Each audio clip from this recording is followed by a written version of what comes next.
Baik, assalamualaikum warahmatullahi wabarakatuh. Selamat pagi, salam sejahtera bagi kita semua. Ya, mahasiswa sekalian, pada pertemuan kali ini seharusnya kita akan membahas masalah hubungan hukum.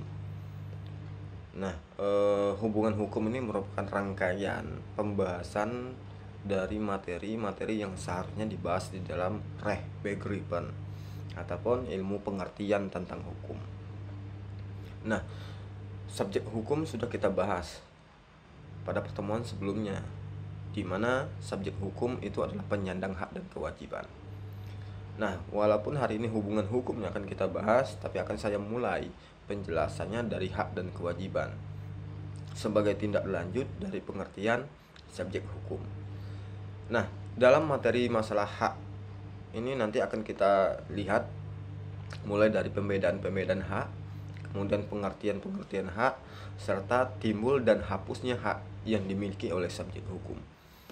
Nah, berbicara masalah hak sebenarnya ada banyak macam. Mungkin ketika kalian nantinya yang semester 1 ini ikut demo, itu juga hak untuk menyampaikan suatu pendapat. Kemudian ada lagi yang tertuang di dalam Undang-Undang Dasar 45 kita. Hak untuk mendapatkan pendidikan, hak untuk mendapatkan ataupun kebebasan memeluk agama dan kepercayaan. Agama seperti yang kita kenal itu diberi perlindungan untuk kita memeluknya. Tidak hanya agama, dengan adanya putusan Mahkamah Konstitusi yang terbaru, di mana kepercayaan pun seperti suku Lom yang ada di Bangka Belitung itu diakui, diberikan kebebasan bagi orang untuk memeluknya, untuk mempercayainya. Ini adalah hak. Nah, termasuk juga hak untuk dilindungi, mendapat perlindungan dari negara, untuk diberikan kesehatan. Negara wajib memberikan kesehatan kepada masyarakatnya, jaminan kesehatan itu. Makanya seharusnya ketika pandemi ini terjadi, maka negara harus turun tangan untuk memberikan jaminan kepada masyarakat bahwa mereka akan dilindungi dari segi kesehatannya. Ini adalah hak. Nah, berbeda dengan hak ini, dari contoh yang sudah saya berikan, ada lagi yang namanya kewajiban. Kewajiban ini beban yang diberikan kepada subjek hukum untuk dilakukan, untuk ditaati. Dan beban ini, yang namanya beban ini wajib untuk dipikuli, wajib untuk dilaksanakan. Ketika itu tidak dilaksanakan, maka ada imbas di baliknya itu dalam bentuk akibat hukum. Nanti akan kita bahas apa itu akibat hukum ya. Nah, kewajiban itu misalnya ada banyak macam. Kita harus menaati peraturan lalu lintas, kita harus taat membayar pajak, kemudian kita harus membela negara, kita jangan sampai membuang sampah sembarangan, dan lain sebagainya ya. Nah, kita masuk yang pertama, yaitu pembedaan hak. Hak itu sendiri dibedakan menjadi dua macam. Yang pertama ada hak absolut, dan yang kedua ada hak relatif. Hak absolut yang pertama itu dibagi menjadi tiga hal. Yang pertama ada hak azazi, hak publik, dan hak keperdataan. Hak absolut dari pengertiannya saja, ini merupakan hak yang tidak bisa ditawar-menawar. Yang pertama jenisnya adalah hak azazi manusia. Apa itu hak azazi manusia? Silakan dibaca Undang-Undang HAM itu sendiri, Undang-Undang nomor 39 tahun 99, kemudian Undang-Undang nomor 26 tahun 2000 tentang pengadilan hak azazi manusia.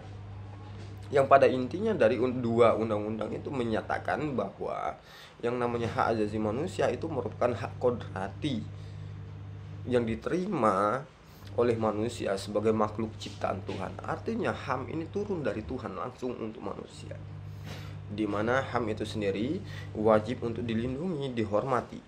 Oleh siapa? Oleh setiap orang, oleh hukum, pemerintah, oleh negara. Agar pelaksanaannya ini memang diimplementasi dengan baik. Ini adalah hak kodrati. Nah, yang berikutnya ada hak yang publik ya. Hak publik ini merupakan hak yang misalnya yang ada bersentuhan dengan pihak ketiga dalam artian negara. Misalnya hak negara untuk memungut pajak. Ada kewajiban yang diberikan negara kepada kita. Kewajiban itu diberikan, negara punya hak. Hak untuk apa? Hak untuk melakukan pungutan-pungutan pajak. Ini hak publik. Hak tersebut ini ada nuansa kepentingan umum di situ. Nah, yang berikutnya adalah hak-hak keperdataan, yaitu hak yang diberikan kepada pribadi-pribadi perorangan. Misalnya seperti apa? Oh, saya ini punya hak untuk memiliki rumah. Saya ini memiliki hak untuk memiliki yang namanya tanah. Kekuasaan orang tua terhadap anak juga hak-hak keperdataan, di mana hak keperdataan ini bersifat privat ataupun bersifat pribadi. Nah, ini beberapa perbedaan daripada hak ya. Baru yang kemudian yang terakhir jenis hak yang kedua tadi ada hak absolut dan hak relatif. Nah, hak relatif ini yaitu kewenangan untuk mempertahankan sesuatu terhadap subjek hukum tertentu. Misalnya seperti apa? Ini erat juga kaitannya dengan keperdataan ya. Misalnya saya melakukan perjanjian jual beli, maka kewenangan saya tadi, hak saya tadi hanya bisa saya ambil, saya ingin penuhi hak saya tadi kepada satu orang saja yang melakukan perjanjian. Di luar daripada itu nggak bisa. Ini hak relatif, hanya bisa dipertahankan terhadap sesuatu subjek hukum tertentu saja. Nah, ini adalah hak relatif, hampir sama dengan hak keperdataan sebenarnya. Nah, pembahasan yang berikutnya adalah timbulnya hak. Berbicara masalah timbulnya hak, ini ada beberapa indikator yang menjadi penyebab timbulnya hak. Pertama, adanya subjek hukum yang baru. Lahirnya seorang bayi, ini akan menimbulkan yang namanya hak. Didirikannya yang namanya badan hukum, didirikannya yang namanya korporasi, itu juga akan melahirkan yang namanya hak. Kenapa? Subjek hukum yang baru itu ada, maka akan ada pula hak yang baru. Nah, yang kedua, indikator timbulnya hak yang kedua, yaitu adanya perjanjian. Ketika dilaksanakan, dibuatnya yang namanya perjanjian, maka secara otomatis hak itu akan timbul juga bagi kedua belah pihak yang melakukan perjanjian itu. Yang ketiga, adanya kerugian yang ditimbulkan pihak lain yang mengakibatkan timbulnya hak bagi orang yang dirugikan. Dari perjanjian dua orang tadi, ternyata salah satu merasa dirugikan, sehingga akan timbul hak yang baru untuk menuntut ganti kerugian atas kerugian yang ditimbulkan. Ini yang ketiga. Nah, yang keempat, dilaksanakan kewajiban oleh satu pihak yang menjadi hak bagi pihak yang lainnya. Saya melakukan perjanjian jual beli mobil. Ketika saya sudah memberikan kewajiban saya menyerahkan mobil saya, maka saya punya hak untuk mendapatkan pembayaran atas penjualan mobil tadi. Begitupun sebaliknya. Nah, indikator timbulnya hak yang kelima adalah keadaan daluarsa ataupun lewat waktu ya. Nah, keadaan daluarsa ini juga akan menimbulkan hak. Oh, ternyata ada pembangunan proyek ditargetkan akan berakhir bulan ini. Ternyata lewat bulan ini belum juga selesai. Daluarsa lewat waktu ini akan menimbulkan hak bagi orang lain untuk menuntut pelaksanaan proyek tadi diselesaikan. Nah, yang terakhir indikator timbulnya hak yang keenam ya, ialah keadaan alam yang menimbulkan hak. Dari keadaan alam yang terjadi, misalnya ada keadaan bencana alam, tsunami dan segala macam, itu akan mengindikasikan akan timbulnya hak-hak yang baru di tengah-tengah masyarakat. Ini adalah 6 indikator timbulnya hak. Nah, terkait masalah hapusnya hak, yang pertama, tidak ada lagi subjek hukum yang sebagai pendukung hak dan kewajiban. Orangnya sudah nggak ada lagi, orangnya sudah meninggal, badan hukumnya sudah dibubarkan dengan suatu putusan, maka haknya itu juga akan tidak ada. Yang kedua, habis masa berlakunya hak. Hak yang diberikan ini memang sudah habis masa waktunya. Misalnya hak guna usaha, ketika jangka waktunya sudah dihabiskan, sudah habis, maka hak yang melekat atas hak guna usaha itu juga akan hapus ya. Yang ketiga adalah telah diperolehnya hal yang menjadi objek daripada hak. Nah, saya melakukan perjanjian jual beli mobil tadi. Ketika duit sudah saya kasih, kemudian mobil sudah saya terima, maka akan hapus. Kenapa? Hal yang menjadi objek dari hak itu ini sudah ditunaikan. Ataupun dengan bahasa yang lainnya, indikator yang keempat, tidak dipenuhinya kewajiban yang menjadi syarat untuk memperoleh hak. Ini juga akan menyebabkan hak itu akan menjadi hapus.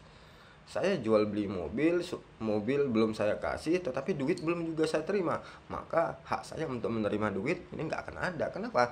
Hak saya, kewajiban saya menyerahkan mobil itu belum dilakukan. Nah, yang berikutnya adalah keadaan lewat waktu, juga daluarsa, tapi daluarsa yang bersifat ekstintif. Tadi yang timbulnya hak itu daluarsa yang bersifat instintif, yang hapusnya hak ekstintif. Nanti silakan dilihat, dicek apa perbedaannya. Nah, indikator yang terakhir hapusnya hak adalah keadaan alam yang memusnahkan hak itu sendiri. Dari keadaan alam juga selain dapat menimbulkan hak, juga dapat menghapuskan yang namanya hak. Ini adalah penyebab hapus dan timbulnya hak. Nah, yang berikutnya ialah kita akan membahas masalah peristiwa hukum. Nah, peristiwa hukum ini sudah saya berikan materinya di pertemuan sebelumnya, yaitu pada intinya yang dikatakan dengan peristiwa hukum ialah setiap kejadian yang mempunyai akibat hukum, baik karena perbuatan subjek hukum maupun karena perbuatan bukan perbuatan subjek hukum. Artinya dikehendaki oleh subjek hukum ataupun perbuatan tersebut tidak dikehendaki oleh subjek hukum. Nah, peristiwa hukum ini yang pertama, perbuatan subjek hukum ya. Ini dibagi menjadi dua. Ada perbuatan hukum yang dibagi menjadi bersegi satu dan bersegi dua. Ini dikehendaki oleh subjek hukum dan itu perbuatan hukum. Ada bersegi satu, misalnya masalah pewarisan. Perbuatan hukum yang bersegi dua seperti apa? Perjanjian. Kemudian ada lagi jenis yang berikutnya, perbuatan subjek hukum di mana bukan perbuatan hukum. Artinya dia itu dikehendaki oleh subjek hukum, tetapi itu bukanlah perbuatan hukum yang dikenal di dalam hukum. Ini dibagi menjadi dua jenis, yaitu tidak bertentangan dengan hukum ataupun yang lebih lazim dikenal di dalam dunia hukum adalah zak warnami, perbuatan sukarela. Dia merupakan perbuatan yang dikehendaki oleh subjek hukum, tetapi bukan perbuatan hukum. Walaupun dia bukan perbuatan hukum, dia tidak bertentangan dengan hukum. Namanya adalah zak warnami. Nah, yang jenis yang kedua, dia dikehendaki oleh subjek hukum, tetapi bukan perbuatan hukum, tetapi dia bertentangan dengan hukum. Itulah yang kita kenal pertama di ranah hukum pidana ada strafbarvet, tindak pidana. Di ranah hukum perdata ada yang namanya wan prestasi, onrehmatik ataupun perbuatan melawan hukum. Kemudian ada dethronement of the pouvoir, excess de pouvoir. Ada penyelewengan terhadap kekuasaan, ada pelampauan terhadap kekuasaan. Nah, peristiwa hukum jenis yang kedua bukan perbuatan subjek hukum yang tidak dikehendaki oleh subjek hukum, itu dibagi menjadi tiga hal. Ada kelahiran, kematian, dan daluarsa. Kelahiran, nggak ada orang yang menghendaki ataupun yang mengetahui kapan terjadi yang kelahiran. Begitu pula dengan kematian serta daluarsa. Ini bukan perbuatan yang dikehendaki oleh subjek hukum. Ini adalah peristiwa hukum. Setiap kejadian yang mempunyai akibat hukum. Ketika itu terjadi, maka akan menimbulkan yang namanya akibat hukum. Baik akibat hukum dalam artian positif maupun dalam artian negatif. Lalu pertanyaannya sekarang dalam bahasan kita hari ini, apa sih hubungan hukum? Sama nggak hubungan hukum dengan peristiwa hukum? Hubungan hukum yaitu suatu hubungan antara subjek hukum yang menentukan hak dan kewajiban bagi para subjek hukum. Sehingga kalau dia dilanggar akan menimbulkan akibat hukum, bahwa yang melanggar dapat dituntut menurut hukum. Jadi singkat kata, hubungan hukum ini menentukan hak dan kewajiban. Suatu hubungan yang menentukan hak dan kewajiban. Jika perjanjian tadi melakukan perjanjian adalah peristiwa hukumnya, sementara hubungannya apa? Hubungan antara penjual dan pembeli. Jadi hubungan hukum ini ialah hubungan yang melatar belakangi suatu peristiwa hukum. Nah, jadi hubungan perjanjian tadi adalah hubungan penjual dan pembeli. Baik mahasiswa sekalian, mudah-mudahan penjelasan singkat saya bisa memberikan gambaran sedikit materi tentang hak, tentang peristiwa hukum, dan yang terakhir tentang hubungan hukum. Insya Allah pada pertemuan selanjutnya kita akan membahas masalah akibat hukum. Kita akan menguraikan ada akibat hukum dalam artian positif dan negatif. Nanti akan kita bahas pada pertemuan selanjutnya. Saya kira cukup untuk hari ini. Saya akhiri. Assalamualaikum warahmatullahi wabarakatuh. Selamat pagi, salam sejahtera bagi kita semua.